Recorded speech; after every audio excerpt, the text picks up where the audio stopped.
ચાલો હાલો છેલ્લે આપણે સહસંયોજક બંધ માટે એકલ બંધ છે એની રજૂઆત છે આપણે સમજાતા।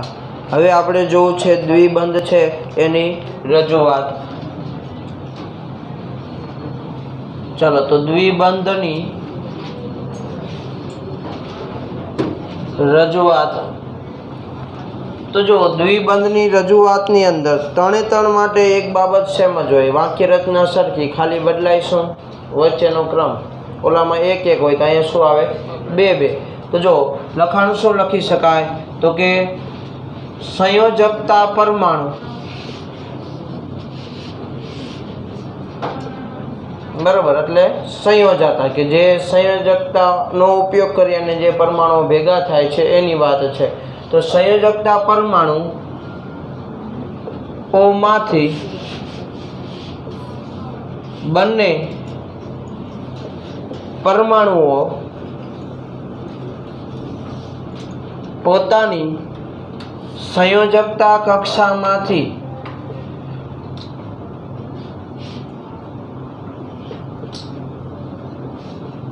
केटला केटला इलेक्ट्रॉन बे इलेक्ट्रॉन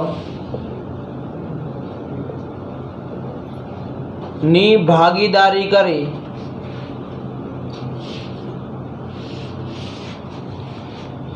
जे सहसंयोजक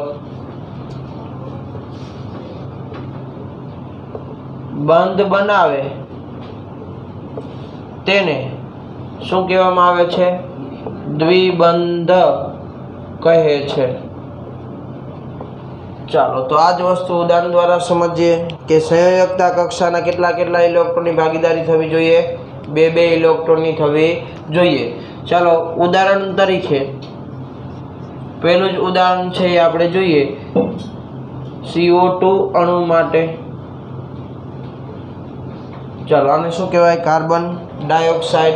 चलो जो तो आनी अंदर कार्बन परमाणु वच्चे हशे होय ने ओके। चलो एनी बाह्यतम कक्षा में केटला इलेक्ट्रॉन होय 4। तो जो 4 4 इलेक्ट्रॉन में अहींया दर्शाव्या बराबर। चलो तो जो खास इलेक्ट्रॉन दर्शावो त्यारे तमने देखाय एवी रीते दर्शावजो सामेवाळाने खबर पड़े एवी रीते खाली टपका नहीं बराबर। चलो हवे एनी साथे केटला ऑक्सीजन जोडायेला 2।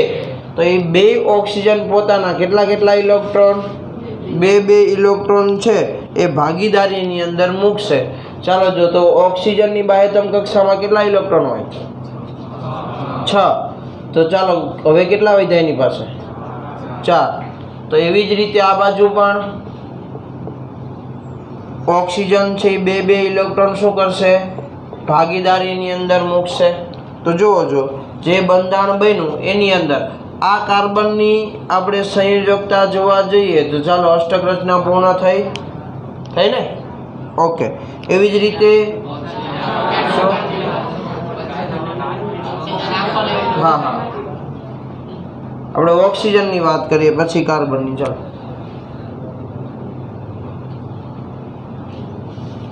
પહેલા કાર્બનની વાત લઈ લઈએ ને।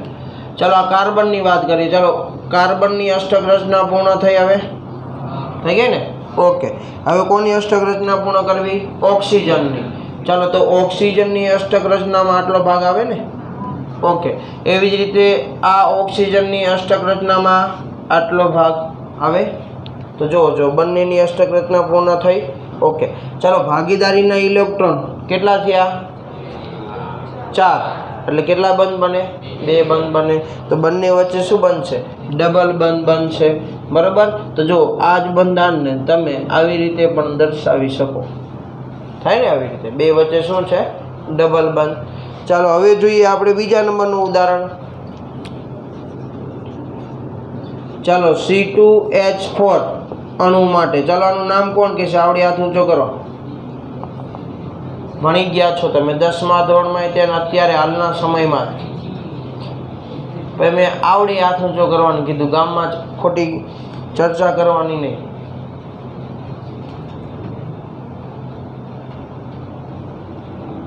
चलो बोलो इथीन ओके। चलो एनुं अणुसूत्र लखवुं होय तो CH2 डबल बॉन्ड CH2 બરોબર કયા સમૂહમાં આવે? આલ્કીન ક્રિયાશીલ સમૂહની અંદર આવે બરોબર। ચાલો કેટલા કાર્બન આપણી પાસે? 2। ચાલો એની અંદરથી આ પહેલો કાર્બન દર્શાવું છું, એ કેટલા હાઇડ્રોજન સાથે જોડાયેલો? 2। અને 2 કોની સાથે? ડબલ બંધથી બીજા કાર્બન સાથે। ચાલો તો જો અહીંયા હું એક કાર્બનનો ઇલેક્ટ્રોન દર્શાવું અને અહીંયા એક ઇલેક્ટ્રોન દર્શાવું। ચાલો અહીંયા એ કોના સાથે? હાઇડ્રોજન સાથે। એવી જ રીતે અહીંયા પણ એ હાઇડ્રોજન સાથે। અહીંયા આપણે બીજા નંબરનો કાર્બન દર્શાવીએ, એના પણ કેટલા ઇલેક્ટ્રોન? 2 ઇલેક્ટ્રોન। ક્યાં? ડબલ બંધ બનાવવા માટે। તો બાકી વધેલા એક ઇલેક્ટ્રોન કોની સાથે પાર્ટનરશિપમાં હશે? હાઇડ્રોજન સાથે। તો જો આનું લૂઈસ બંધારણ આવા પ્રકારનું થયું।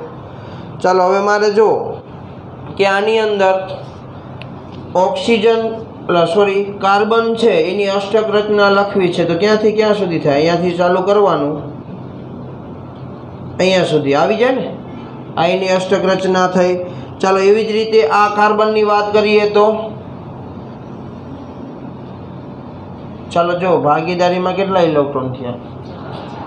આવલો સંખ્યા તમારે મેથ્સમાં ક્યાંક આવતી હશે, ગણ ક્રિયામાં આવું કંઈક આવે ને, એટલે 2 વચ્ચે ભાગીદારીમાં હોય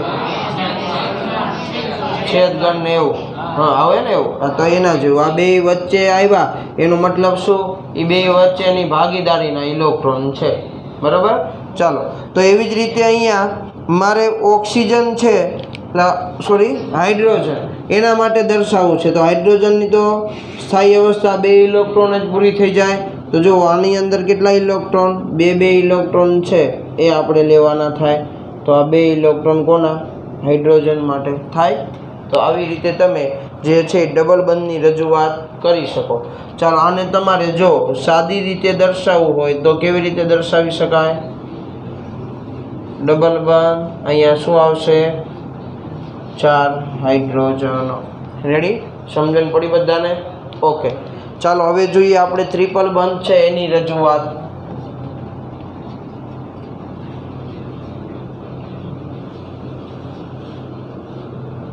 અથવા ત્રિબંધની।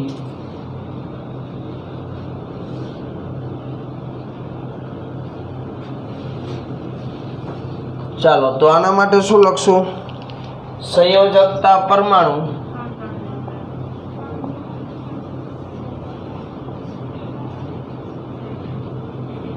પોતાની સંયોજકતા કક્ષામાંથી કેટલા? 3 ઇલેક્ટ્રોનની ભાગીદારી કરી જે સહસંયોજક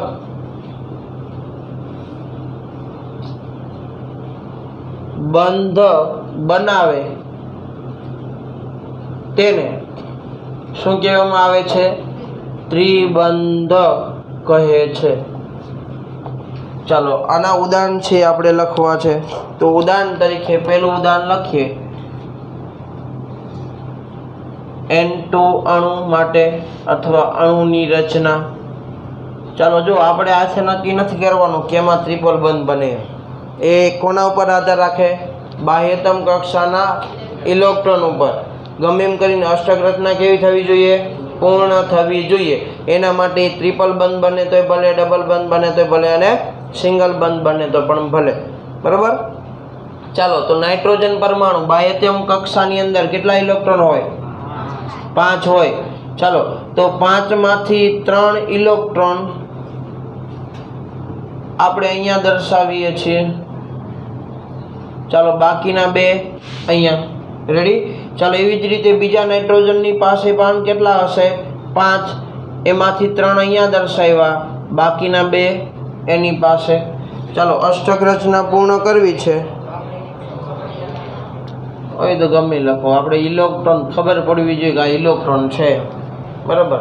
આ તો તમને અલગ લાગે એટલે, બાકી બધા ડોટ દ્વારા જ દર્શાવવાના હોય તો એ વાંધો આવે નહીં બરાબર। ચાલો હાલો આની અષ્ટક રચના પૂર્ણ કરવી હોય તો થઈ ગઈ? ઓકે.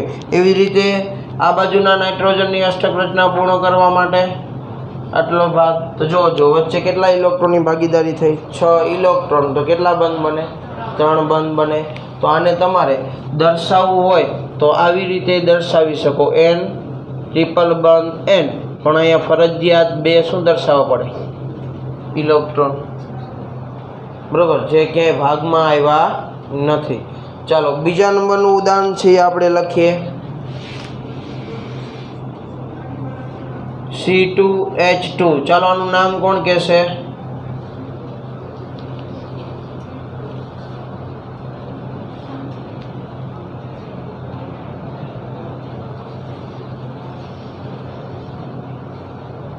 બીજા કોઈ નહીં?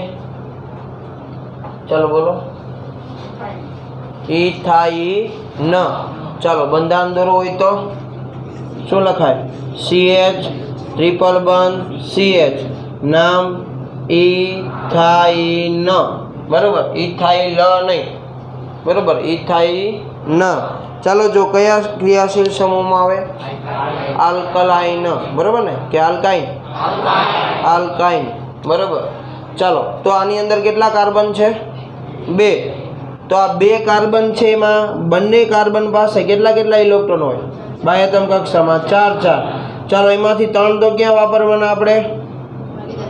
ભાગીદારીમાં. ચાલો એક વધ્યો એ આ બાજુ પણ ભાગીદારીમાં. તો જો એવી જ રીતે આ બાજુ રહેલા કાર્બનના પણ કેટલા ઇલેક્ટ્રોન? 3 ઇલેક્ટ્રોન. કોની સાથે? તો કે બીજા કાર્બન સાથે. ચાલો આવી રીતે દર્શાવી દીધું. હવે પાછી કોની સાથે ભાગીદારી છે? હાઇડ્રોજન સાથે. તો હાઇડ્રોજનનો 1 ઇલેક્ટ્રોન અહીંયા દર્શાવીએ. એવી જ રીતે હાઇડ્રોજનનો 1 ઇલેક્ટ્રોન અહીંયા દર્શાવીએ. રેડી? ચાલો હવે જુઓ, કાર્બનની અષ્ટક રચના પૂર્ણ થઈ ગઈ. ઓકે. એવી જ રીતે આ બાજુના કાર્બનની અષ્ટક રચના પૂર્ણ કરવા માટે આટલો વિસ્તાર આવે. થઈ ગયો ને? ઓકે. ચાલો જો અહીંયા જુઓ, આ હાઇડ્રોજનની અષ્ટક રચના પૂર્ણ, એટલે કે સ્થાયી અવસ્થા. ચાલો આની પણ સ્થાયી અવસ્થા પૂર્ણ. તો જો બંનેની અંદર ભાગીદારીમાં કેટલા ઇલેક્ટ્રોન આવ્યા? 6. એટલે બંધ કેટલા બને? 3. તો જો આને તમે આવી રીતે પણ દર્શાવી શકો, H3 પછી શું આવશે? ટ્રિપલ બંધ CH. આમાં ક્યાંય ઇલેક્ટ્રોન દર્શાવવાની જરૂર નથી, કારણ કે એ કંઈ વધતા નથી. તો આ તમે ટ્રિપલ બંધ છે આવી રીતે દર્શાવી શકો છો. ક્યાં? હા, અહીંયા જે છે એના 2 વૈધા છે એ દર્શાવવાના. બરાબર? ઓકે. ચાલો હાલો તો રેડી? તો આટલું લખી લો, પછી આગળ વધીએ.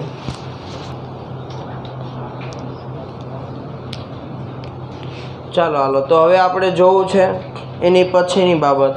તો જો આપણે અત્યાર સુધી ચર્ચા કરી એની અંદર શું વાત કરી? તો કે ઇલેક્ટ્રોન પેર, એવો શબ્દ સાંભળ્યો ને બધે, એટલે કે ઇલેક્ટ્રોન યુગ્મ. બરાબર, કે આ ભાઈ 1 ઇલેક્ટ્રોન યુગ્મ એટલે 1 બંધ બને. 3 ઇલેક્ટ્રોન યુગ્મ તો ટ્રિપલ બંધ બને. બરાબર. તો ઇલેક્ટ્રોન યુગ્મ એટલે શું અને કેટલા પ્રકારના હોય એવી નાની એવી આપણે માહિતી છે એ લેવાની છે અત્યારે. તો ઇલેક્ટ્રોન યુગ્મ, બરાબર છે. ચાલો તો ઇલેક્ટ્રોન યુગ્મનો મતલબ શું થાય? તો ઇંગ્લિશની અંદર એને કહેવામાં આવે ઇલેક્ટ્રોન પેર. પેર એટલે જોડી. બરાબર. તો ઇલેક્ટ્રોનની જોડી, જેને કયા નામથી ઓળખાય? ઇલેક્ટ્રોન યુગ્મ તરીકે.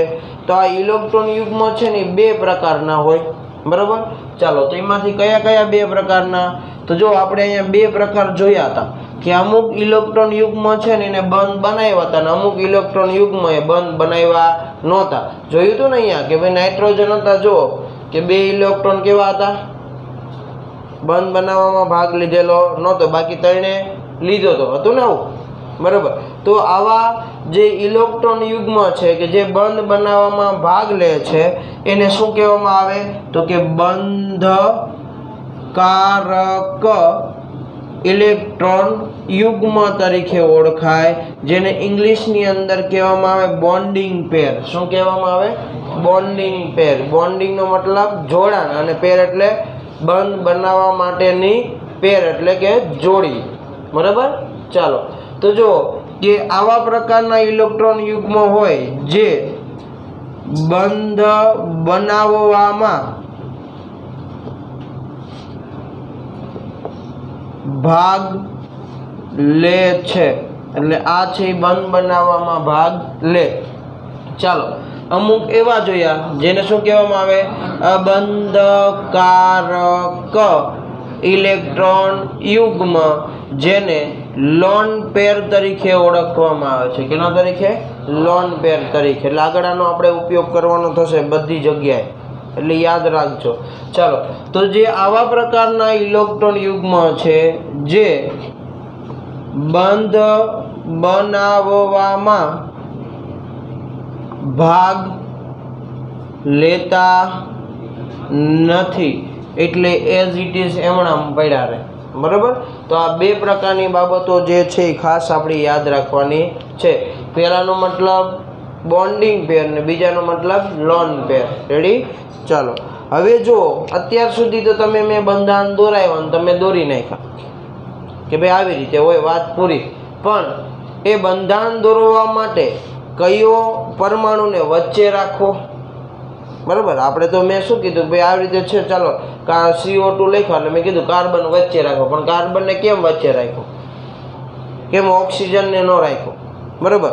અથવા બંધારણ દોરવું હોય તો કેવી રીતે દોરવું? આ તો આપણે સાદા સિમ્પલ દોર્યા. કોઈની પાસે -2 વીજભાર હોય, બરાબર, દાખલા તરીકે વાત કરીએ તો CO3 -2, તો એનું બંધારણ કેવી રીતે દોરવું? કોઈની પાસે ધન વીજભાર હોય તો બંધારણ કેવી રીતે દોરવું? બરાબર? તો આ બધી બાબતો છે એ આપણને ખબર હોય તો જ બંધારણ દોરી શકો. અને તમને આ બંધારણ છે જ દોરવાના તમને પરીક્ષાની અંદર પૂછશે. તો ખાસ કરી અને 3 માર્કમાંય હોઈ શકે, 2માંય હોઈ શકે. મેં કીધું એમ, એક બંધારણનો 1 માર્ક, એકાદો ઇલેક્ટ્રોન આગો પાછો થયો એટલે 0 માર્ક. એટલે માર્ક રોકડા પણ મળવાના છે અને જવાના પણ શક્યતા વધુ છે. એટલે આપણે બે બાબતો છે એ ધ્યાનમાં રાખીને ચાલવું પડે. તો હવે એ બંધારણ તમારે દોરવા કઈ રીતે એના માટેની આપણે ચર્ચા કરવાની છે. બરાબર? તો જો હવે પછીનો તમારા બુક પ્રમાણે પોઈન્ટ છે કે સાદા અણુ માટે લુઈસ બિંદુ અથવા લુઈસની રજૂઆત. તો કોઈ સાદા અણુઓ છે કે જેની અંદર હાઇડ્રોજન, કાર્બન ને એવા જે પરમાણુઓ છે આવતા હોય, બરાબર, એના માટેની વાત કરીએ તો એના માટે આ એક બાબત જે છે એ લુઈસ દ્વારા કહેવામાં આવેલી. શું? તો સંયોજકતા પરમાણુમાં ભાગીદારી ઇલેક્ટ્રોનની સંખ્યા એ સંયોજકતા કક્ષાના ઇલેક્ટ્રોનનો કુલ સરવાળો કરી મેળવી શકાય છે. ચાલો આ જ વસ્તુ ઉદાહરણ દ્વારા સમજીએ. તમને એવું કીધું કે ભાગીદારી ઇલેક્ટ્રોનની સંખ્યા મેળવવી હોય તો એમાં સાદા અણુમાં, બાકી બીજામાં નહીં. તો તમે કેવી રીતે મેળવી શકો? તો કે ભાઈ એમાં જેટલા પરમાણુ ભાગ લે છે એ બધાની સંયોજકતા કક્ષાના ઇલેક્ટ્રોનની સંખ્યાનો શું કરી દેવાનો? સરવાળો. એટલા તમને શું મળશે? ભાગીદારી ઇલેક્ટ્રોનની સંખ્યા. બરાબર? તો સાદા અણુ તરીકે આપણે એકાદું લઈએ તો એમાં જો મિથેન CH4 માટે આપણે જોઈએ તો જો મિથેન માટે મારે ઇલેક્ટ્રોનની સંખ્યા મેળવવી છે. તો ચાલો ભાગીદારી ઇલેક્ટ્રોનની સંખ્યા, ચાલો કોને કેટલા સંયોજકતા કક્ષામાં ઇલેક્ટ્રોન છે? કાર્બનની વાત કરીએ તો કાર્બનના કેટલા ઇલેક્ટ્રોન? 4, બરાબર, વત્તા હાઇડ્રોજન પરમાણુ 1 ઇલેક્ટ્રોન ધરાવે. રેડી ને? ચાલો એવા કેટલા આપણી પાસે? 4. એટલે વત્તા તમારી પાસે 4 ઇલેક્ટ્રોન કોના આવશે? હાઇડ્રોજન પરમાણુના. તો કુલ ઇલેક્ટ્રોન કેટલા થયા? 8 ઇલેક્ટ્રોન. તમે જો જ્યાં મિથેનનું બંધારણ દોર્યું ત્યાં તમે જોજો 8 ઇલેક્ટ્રોન તમને મળી રહેશે. બરાબર, તો જ કાર્બનની અષ્ટક રચના પૂર્ણ થાય ને. બરાબર, ચાલો તો આ સાદા અણુ માટેની વાત કરી. હવે જો કે તમને આયનો આપેલા હોય, એટલે કે વીજભારિત અણુ આપેલા હોય, તો એના માટેની કેટલી બાબતો યાદ રાખવાની છે. એ તો જો વીજભારિત અણુ માટે લુઈસ રજૂઆત. રેડી? ચાલો હવે જો કે વીજભાર આપણને ખબર છે કેટલા પ્રકારના હોય, 2 પ્રકારના. બરાબર, તો અણુઓ 2 પ્રકારના વીજભાર ધરાવે છે. બરાબર, આ પહેલી બાબત છે એની અંદર. ચાલો તો એની અંદર આપણને 2 પ્રકારના કયા કયા વીજભાર મળે, તો કે એક ધન વીજભાર ને એક ઋણ વીજભાર. તો પહેલા જોઈએ ધન વીજભાર માટે.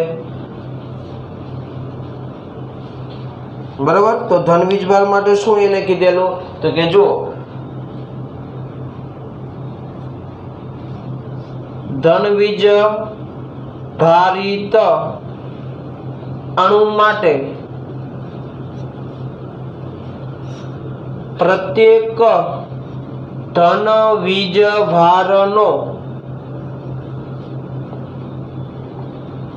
મતલબ સંયોજકતા કક્ષાના કુલ ઇલેક્ટ્રોન કરતા શું હશે, ઓછા ઇલેક્ટ્રોન હોય. સમજણ પડી? એટલે સંયોજકતા કક્ષામાં જેટલા ઇલેક્ટ્રોન હોય એની કરતા ઇલેક્ટ્રોન કેવા હશે, ઓછા. કારણ કે ધન વીજભાર ક્યારે આવે, જ્યારે ઇલેક્ટ્રોન ગુમાવે ત્યારે. અને જ્યારે ઇલેક્ટ્રોન ગુમાવે ત્યારે ઇલેક્ટ્રોન કઈ જગ્યાએથી દૂર થાય, બાહ્યતમ કક્ષામાંથી થાય ને, કે અંદરની કક્ષામાંથી? બાહ્યતમ કક્ષામાં. તો જુઓ, જે અણુ પાસે ધન વીજભાર હશે એનો મતલબ શું, એની સંયોજકતા કક્ષાના જે કુલ ઇલેક્ટ્રોન છે એમાંથી એક ઇલેક્ટ્રોન શું હશે, ઓછો. એટલે ટૂંકમાં જેટલો વીજભાર ધન વીજભાર છે એટલા ઇલેક્ટ્રોન શું હશે, ઓછા હશે. બરાબર, ચાલો એવી જ રીતે આપણે ઋણ વીજભાર માટે જોઈએ. ઉદાહરણ સાથે પણ આપણે જોઈએ, પણ પહેલા આપણે એનું લખાણ છે એ લખી દઈએ. ચાલો ઋણ વીજભાર આપેલો હોય તો શું લખાય, ઉપર હતું એવી જ રીતે. શું? ઋણ વીજભારિત અણુ માટે પ્રત્યેક ઋણ વીજભારનો મતલબ સંયોજકતા કક્ષાના કુલ ઇલેક્ટ્રોન કરતા કેવા, વધુ ઇલેક્ટ્રોન હોય. થાય ને? બરોબર. એટલે તમને કોઈ પણ ઋણ વીજભાર આપ્યો તેનો મતલબ શું, ઇલેક્ટ્રોન મેળવ્યા છે, તો એની પાસે હોય એની કરતા કેવા હોય, વધારે જ હોય. અને નવો ઇલેક્ટ્રોન આવે એ ક્યાં આવે, સંયોજકતા કક્ષામાં, બાહ્યતમ કક્ષામાં જ આવે ને. બરોબર, તો જો ઉદાહરણ તરીકે આપણે લખીએ. ચાલો પહેલું ઉદાહરણ છે CO3-2. તો જોજો આની અંદર તમે શું કહી શકો, કુલ સંયોજકતા ઇલેક્ટ્રોન કરતા કેટલા ઇલેક્ટ્રોન વધુ હોય, 2 ઇલેક્ટ્રોન કેવા, વધુ. થાય ને આવું? બરોબર, ચાલો એવી જગ્યાએ બીજું ઉદાહરણ લખીએ આપણે. NH4+1. ચાલો તો આનો મતલબ શું થાય, કુલ સંયોજકતા ઇલેક્ટ્રોન કરતા 1 ઇલેક્ટ્રોન કેવો આવશે, ઓછો. એટલે 1 ઇલેક્ટ્રોન એમાંથી કેવો જોવા મળશે, ઓછો જોવા મળશે. રેડી? ચાલો તો આ 2 બાબતો છે એ આપણે બંધારણ દોરતી વખતે ધ્યાન રાખશું કે એની ઉપર ઋણ વીજભાર આપ્યો છે તો એટલો તમારે અંદર ઇલેક્ટ્રોનની સંખ્યામાં શું કરવો પડશે? વધારો. અને ધન વીજભાર આપ્યો છે તો એટલું સંખ્યામાં ઘટાડો. બરાબર. ચાલો બંધારણ દોરશું એટલે ઓટોમેટિક ખબર પડી જશે. ચાલો બીજા નંબરની બાબત છે એની વાત કરીએ તો જો અણુની રચનામાં પણ કેવી રચના? લુઈસ રચનામાં ઓછો વિદ્યુત ઋણ ઘટક કેન્દ્રમાં લખાય છે. ચાલો આનો મતલબ શું? તમને કોઈ પણ અણુ આપ્યો હોય તો વચ્ચે કોને રાખવાનો? કોને રાખશો વચ્ચે? જેની વિદ્યુત ઋણતા ઓછી હોય એને વચ્ચે રાખવાનો. તો એના માટે આપણને ત્રીજા ચેપ્ટરની અંદરથી વિદ્યુત ઋણતા કોની કેટલી છે એ આવડતી હોવી જોઈએ. બરાબર કે આખું સંયોજન દાખલા તરીકે H2SO4 આપ્યું છે તો આમાં મારે વચ્ચે કોને રાખવાનો? કોને ક્યાં જોડવાનો? બધાનો આધાર કોની ઉપર છે? વિદ્યુત ઋણતા ઉપર. જેની વિદ્યુત ઋણતા ઓછી એને ક્યાં રાખશું? વચ્ચે. એની આજુબાજુમાં બાકી વધેલાને જોડવાના થાય. બરાબર. ચાલો ઉદાહરણ તરીકે જોઈએ આની અંદર. ચાલો BF3 તો આમાં કેન્દ્રમાં કોણ હોય? F. સરખી રીતે વાંચો. કોણ હોય?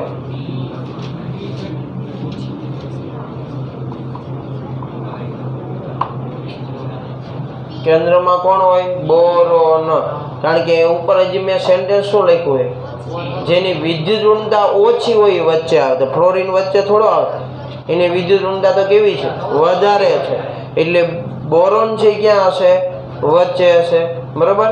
ચાલો એવી જ રીતે ઉપર લખ્યું CO3 -2. બરાબર. ચાલો જો વચ્ચે કોણ આવે? કેન્દ્રમાં કયો પરમાણુ? કાર્બન પરમાણુ હોય. તો ચાલો કોઈ પણ બંધારણ આપ્યું હોય વચ્ચે કોને લેવો એ ખબર પડી જશે. બરાબર. આપણે તો જે શીખ્યા છે સાદા સિમ્પલ છે. આપણે 20 જેટલા ઉદાહરણો છે લખશું એક્સ્ટ્રા. બરાબર. એવા બીજા ઘણા બધા છે પણ 20 જેટલા લખશું. તો આપણને ખાસ વચ્ચે કોને મૂકો એ ખબર પડવી જોઈએ. બાકી એમાં ભૂલ કરી તો બંધારણ ખોટું. બરાબર. ચાલો હવે જો છેલ્લો અને ત્રીજા નંબરનો મુદ્દો. ચાલો એકલ બંધની રચના માટે જરૂરી ઇલેક્ટ્રોન યુગ્મની ગણતરી કર્યા પછી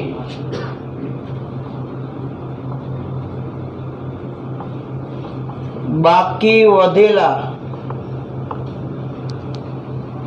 ઇલેક્ટ્રોન યુગ્મ કાં તો ગુણક બંધ તરીકે વપરાય અથવા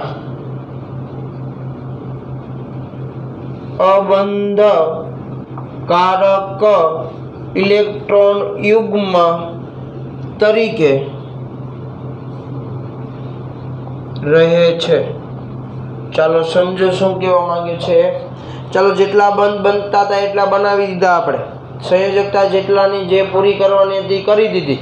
તેમ છતાં અમુક ઇલેક્ટ્રોન વધે છે જે ક્યાંય બંધમાં ભાગ લીધો નથી. તો એ ઇલેક્ટ્રોનનું શું કરવાનું? તો કે એ ઇલેક્ટ્રોન અબંધકારક ઇલેક્ટ્રોન તરીકે રહે અને કાં કેના તરીકે?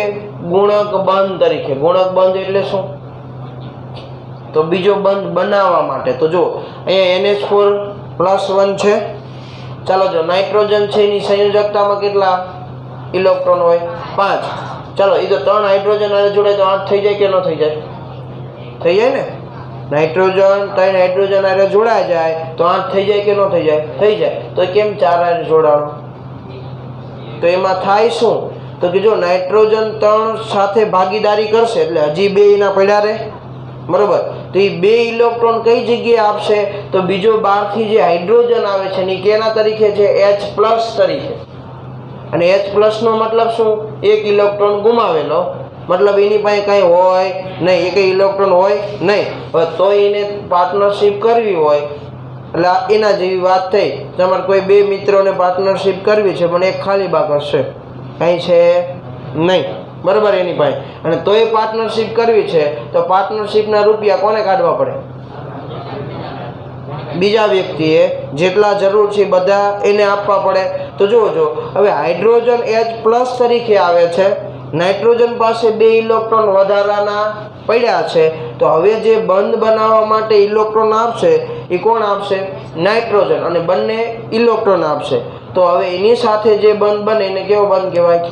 ગુણક બંધ, કે જરૂર નથી એના બદલામાં બંધ બનાવ્યો, બરાબર છે. અથવા સંસ્બંધન થતું હોય તો સંસ્બંધનની અંદર ઇલેક્ટ્રોનની જરૂર પડે ને તો થોડી વાર માટે એ આપે પણ પાછો લઈ લે, થોડીક વાર માટે આપે ને પાછો લઈ લે, તો એને શું કહેવાય? ગુણક બંધ તરીકે ઇલેક્ટ્રોનનું દાન કરે. પણ ધ્યાન રાખજો, જ્યારે એ કોઈ એક જ પરમાણુ ઇલેક્ટ્રોનનું દાન કરે ત્યારે બનતા બંધને શું કહેવાય? સવર્ગ સહસંયોજક બંધ. બેની સરખી ભાગીદારીથી, એટલે કે 50,000 રૂપિયા કાઢીને 1 લાખની પાર્ટનરશિપ કરી હોય તો એને સહસંયોજક બંધ કહેવાય. પણ કોઈ એક જ વ્યક્તિએ 1 લાખ રૂપિયા આપ્યા હોય ત્યારે બનતી પાર્ટનરશિપને શું કહેવાય? સવર્ગ સહસંયોજક બંધ. સમજણ પડી જે કહું એ? આટલું યાદ રહેશે. ચાલો તો આટલું લખી લો. આના ઉદાહરણો જે છે, બરાબર, એટલે કે આના ઉપરથી આપણે જે બંધારણો બનાવવાના છે એ બંધારણો આપણે નેક્સ્ટ લેક્ચરની અંદર જોશું, બરાબર.